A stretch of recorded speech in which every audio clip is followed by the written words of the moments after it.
So anchors are most powerful when you have more stimulus. So for example, that sight of the spinning red and blue lights and an officer in uniform coming over and saying, "Can I see your driver's license and insurance card?" Right?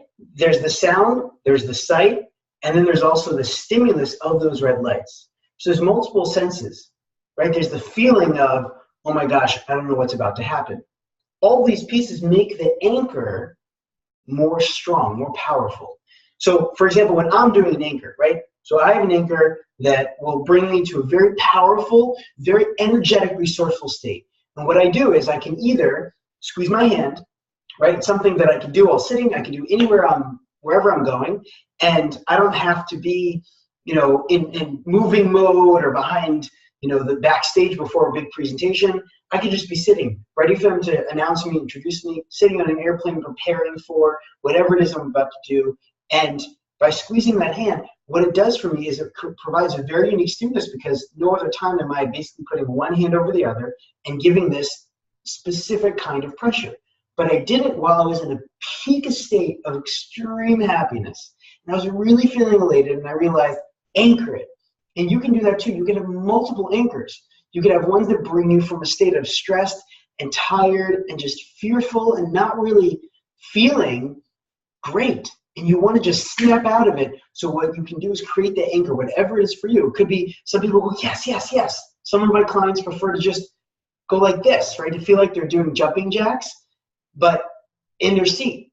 Some of my clients will actually take a step back, kind of set their knees in a stance, and then go, yes, yes, yes, like they're pulling, like turning on a lawnmower, right? That state of pulling really hard and feeling strong. And maybe they'll do it with their right hand if they're righty, or left if they're left-handed, right? So what it does is, in that new situation, it's high stakes, it's a first date, it's an important conversation where you're not sure how it's gonna go.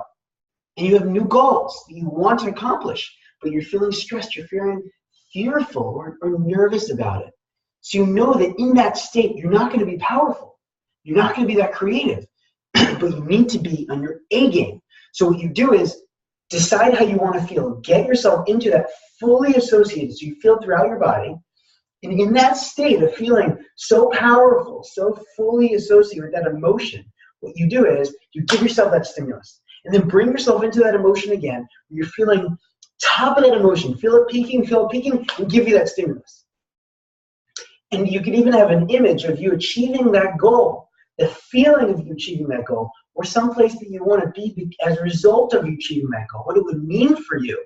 For example, maybe being on an exotic vacation. So picture yourself on that exotic vacation and the feeling that comes from experiencing and achieving that goal.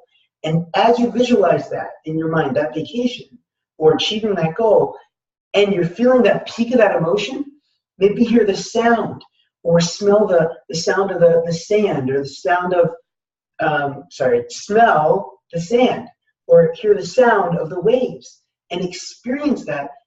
All of those sensory pieces add to what it is you're experiencing, and anchor as soon as you're feeling at that peak. But do it over and over, and you have to know how to replicate it. I'd love to hear your thoughts, your questions. Feel free to share with your friends. Like, follow. If you want more of these videos, feel free to ask. I'll look out for your comments. Send me a message. Let me know how you like them. I hope it works for you. Tell me what it is that you wanted to anchor and how you anchored it. And test it out. Tell me how it worked out for you. Thanks for listening. I'll see you next time.